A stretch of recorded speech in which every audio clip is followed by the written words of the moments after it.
Today we're going to talk about springs and the type of energy that can be stored inside of a spring, which is called elastic potential energy. So to start us off, I have a little demo, just a small spring here. And if we think about how a spring works, if I hold one end of the spring in place and I compress it in that way, so if I move the end of the spring to the left, the spring pushes back against my finger to the right and wants to push my finger that way. Likewise, if I displace the spring to the right, if I pull the end of the spring to the right, it's going to pull me back in the opposite direction to the left. So if I pull this to the right, it pulls my hand back in the opposite direction. So no matter which way I stretch the spring, it's always going to push or pull in the opposite direction. On top of that, we know that if I'm pushing on it in order to stretch it or compress it, I must be doing some work. So if I compress it, for example, if I push on it and squish it, in order for it to do that, I have to use up some of the energy that's in my body. And that energy gets stored inside the spring, and we can tell the spring has some energy because when it's compressed, it has the ability to potentially do something. So when I let go of it, it can pop back out and it could maybe push something or make something move. And so we say that there is potential energy stored inside the spring. So we want to figure out today both how much force does the spring push or pull with, depending on how much it's been stretched or compressed, and how much energy is stored inside of it. So to do that, we're going to need some vocabulary. The first thing we're going to do is talk about the idea of an equilibrium position. So let's say we have a spring. I'll draw my spring with 4 coils. And it is just naturally at this length. So it's not stretched, it's not compressed. This is just the length that it wants to be. We call that position equilibrium. So I'm going to mark where that is, and I'm going to draw the line down so I can draw several corresponding diagrams below it showing the spring in different positions. So we call this equilibrium, which is just the resting position.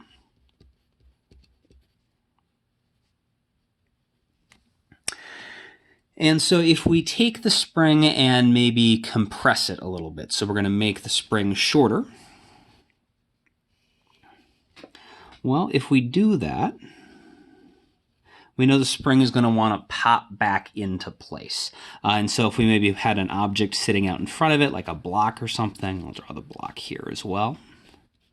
In that case, the block is going to get, or if this could represent my finger or something, whatever's in front of the spring is going to get pushed by the spring. And so since the spring is compressed, the spring wants to pop back to the right, and so this is going to exert, the spring is going to exert a force on our object here to the right.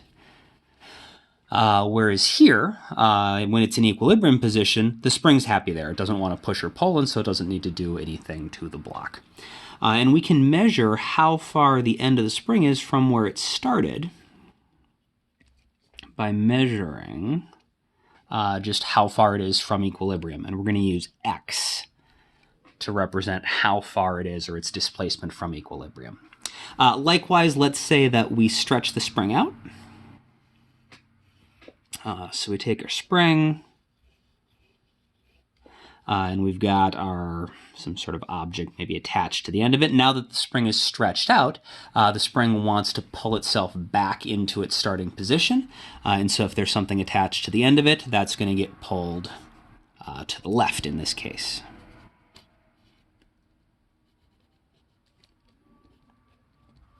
And again, we can measure how far the spring has been stretched from its equilibrium position. So x is just the displacement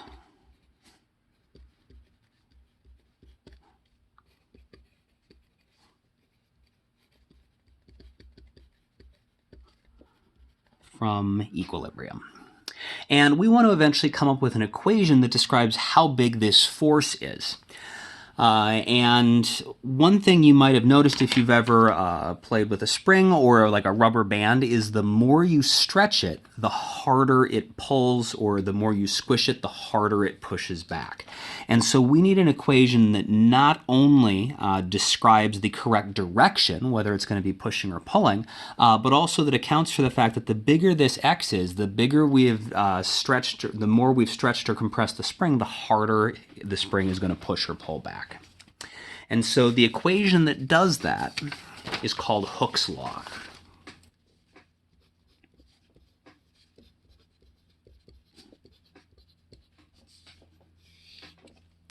Hooke's law is pretty simple.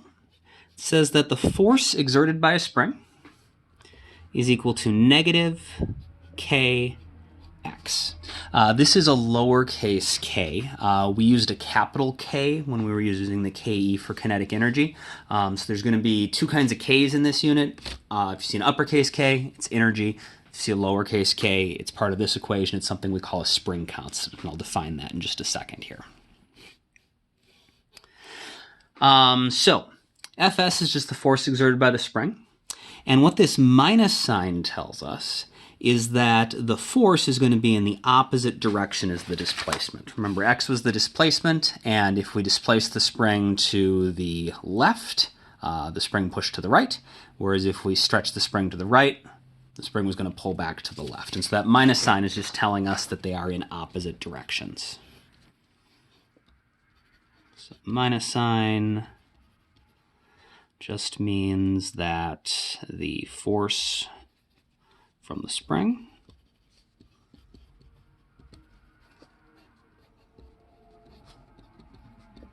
is in the opposite direction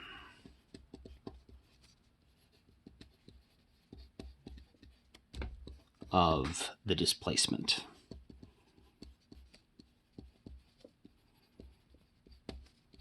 Which is x. And if we look at our equation, this does most of the things that we need it to. The minus sign makes sure that everything's going in the right direction. X means that the more we displace it, the more we stretch or compress it, the bigger the force is going to be, because the force increases with X, which is what our experience with springs and rubber bands tells us. The only other thing we need in the equation is this K, which is basically just describing how strong the spring is. Different springs are going to be easier to stretch or compress, and once they are like squished, some springs are going to push back harder than others, and that's what K describes. So that lowercase k, that is something called the spring constant.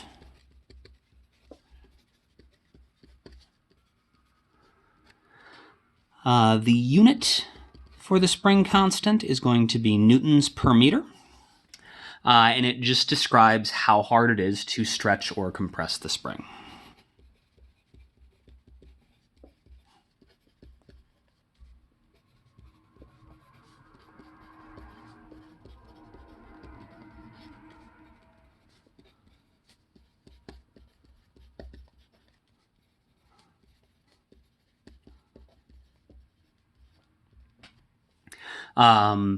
And you can see that's what this unit is doing here. This is saying for every meter I stretch it, it's going to push or pull back with a certain number of newtons. And so if my spring constant was 10, it would mean it would push back 10 newtons for every meter. If my spring constant was 100, it would mean that it would push back 100 newtons for every meter that it got stretched or compressed. All right, so that's how the forces work. The other thing we said we wanted to talk about was the energy stored inside the spring. That type of energy is called elastic potential energy.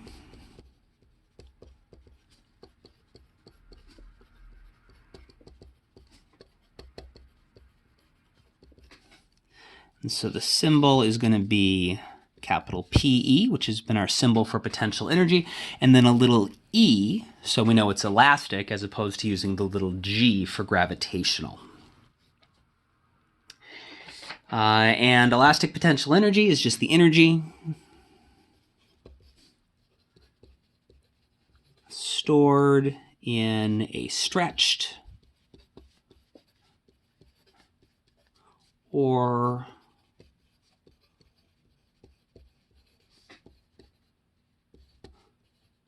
compressed, inside a stretched or compressed object. It doesn't have to be a spring. I mentioned rubber bands is another example of something that can have elastic potential energy. The little rubber popper toy that we looked at the beginning of the unit, that's something that can get stretched or compressed and have elastic potential energy stored inside of it. But the most classic example is a spring, and so I'll just in parentheses,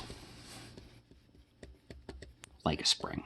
So with a spring and we stretch it or compress it. To do that, we store some energy inside of it, and there's other objects that behave similarly.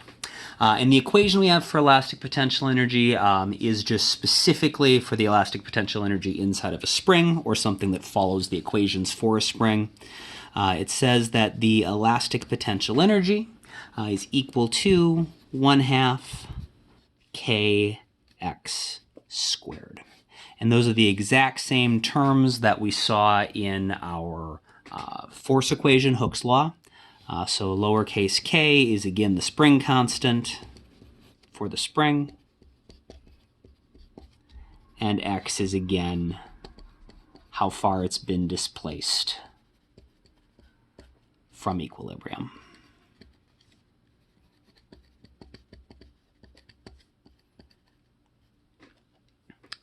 And this equation should make sense. The stronger the spring is, the bigger k is going to be, and so the more energy I'm going to need to use to stretch or compress the spring, and so the more energy that's going to be stored inside of it.